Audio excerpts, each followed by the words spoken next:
Okay. Okay, so we're going to talk about miscellaneous information here for the respiratory system. So the first thing I want to share here is that you need to know the intercostals. You need to be able to identify them on a model and to be able to identify their actions. So here you'll see the internal intercostal muscles and the external intercostal muscles. The action of the internal intercostals is to depress the ribs to reduce the width of the thoracic cavity and allow for exhalation. The action of the external intercostals is to raise the ribs and enlarge the thoracic cavity to allow for inhalation. The next picture here is showing at the bottom of the lungs this muscle called the diaphragm. The action of the diaphragm, when that diaphragm contracts, it's going to flatten or pull the floor of the thoracic cavity down and increase the volume and allow for the drawing in of air into the lungs, allowing for an inhalation. Then this picture here, this is showing the pleural cavities. So you have a pleural cavity, which is just that space around each lung, and each lung is surrounded by a single pleural cavity. So again, a pleural cavity is the lung cavity, and this pleural cavity is lined by a serous membrane called the pleura. And the pleura is going to consist of two layers. You have the parietal pleura and you have the visceral pleura. The parietal pleura is the outer layer, and it's going to sit just inside of the thoracic cavity or the wall of the chest. The visceral pleura is the inner layer, and it's going to cover the lung itself. So if you remember from our tutoring sessions, we've talked about this before. You're going to think about your parietal layer as being that protective parent. So if you think about a mama goose or a mama duck, she's going to wrap her wings around the outside of her brood of chicks to protect them. So she's the protective parent around the outside. So that's your outside layer of the pleura. And then when you're thinking about the visceral pleura, the slang for visceral means guts. So the visceral pleura, that's the layer on the inside directly wrapping around the innards of the body, okay? So again, your parietal pleura is around the outside and your visceral pleura is around the inside, okay? So those are the two layers of your pleura. In between these two layers, you have a pleural space, and inside that pleural space is going to be your pleural fluid. The pleural fluid is a slippery, watery fluid that's going to provide lubrication and reduce friction between those lungs as they're expanding to inhale and decreasing in size to exhale. Okay, this picture here is showing the functional lung model. You did or worked with the functional lung model in the laboratory, but you need to know the different parts of this functional lung and what they're representing. So at the top, you'll see that you have that glass dome jar. That glass jar is representing the chest cavity or the thoracic cavity. And then coming through the top of the glass dome here, you have the top tube. That glass tube is representing of the trachea. And then when that glass tube branches into the two branches, those two branches are representative of the primary bronchi going into each lung.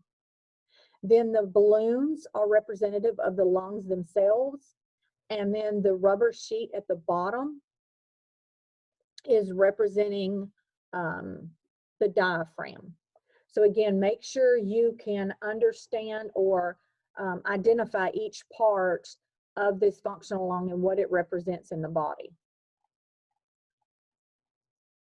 Okay, this picture here is showing the spirometers. This is showing two different types of spirometers. A spirometer is just a simple instrument used to assess how well your lungs are functioning. So it will measure how much air you can inhale and how much air you can exhale. And those volumes of air that you can inhale and exhale will be interpreted by the doctor as to how well your lungs are functioning. If you're starting to get pneumonia, for instance, after a surgery, you're not going to be able to inhale and exhale a great amount of air. So the doctor can see the fact that your lung function is going down or decreasing through the days of your recovery, and they will signal to them that there's a problem.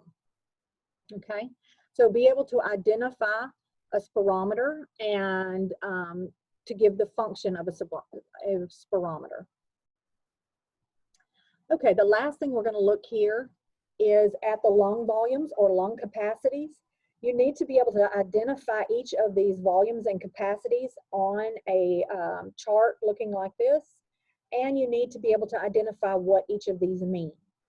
So the first one we're going to talk about is tidal volume. So the tidal volume is there in yellow, and you'll see that this is the amount of air that you breathe in and out during a normal respiration. So as I'm sitting here talking to you, I'm breathing in and breathing out at a normal rate, and that normal rate of breathing in and breathing out is called my tidal volume. Now you'll see at the very bottom there, you have a tan area called the residual volume. And this residual volume is the volume of air that basically resides or lives in your lungs at all times. You will never be able to expire out the residual volume. That volume is the amount of air that stays in your lungs and keeps your lungs from collapsing. Then you have the inspiratory reserve volume, you see there in pink. This is the amount of air that you can forcibly inhale after you have done your respiratory, your normal respirations, okay? So again, your inspiratory reserve volume is the amount of air that you can forcibly take in after a normal respiratory cycle. Then you have in blue, you have this expiratory reserve volume. The expiratory reserve volume is the amount of air you can forcibly exhale or expel after a normal respiratory cycle. So if I'm forcibly pushing out all that air I can push out, that amount of air that I can forcibly push out is my expiratory reserve volume. Then to the right side of that, that chart there, you can see the vital capacity. So your vital capacity is going to be your inspiratory reserve volume plus your expiratory reserve volume. So it's the amount of air that can be moved into and out of your lungs. Okay, so that amount of air, the total amount of air that you can move in and out of the lungs is called your vital capacity. Then on the far right-hand side, you'll see that you have the total lung capacity. So the total lung capacity is going to be your vital capacity plus that residual volume that always resides in your lung. So your total lung capacity is the total volume of air in the lungs. So again, make sure you can identify each of these volumes and capacities on a chart that looks similar to this and be able to identify what these volumes mean. So if I say, what is a tidal volume, you can tell me that that's the amount of air that you breathe in and out during a normal respiration. Okay, so that's the end of our miscellaneous respiratory information.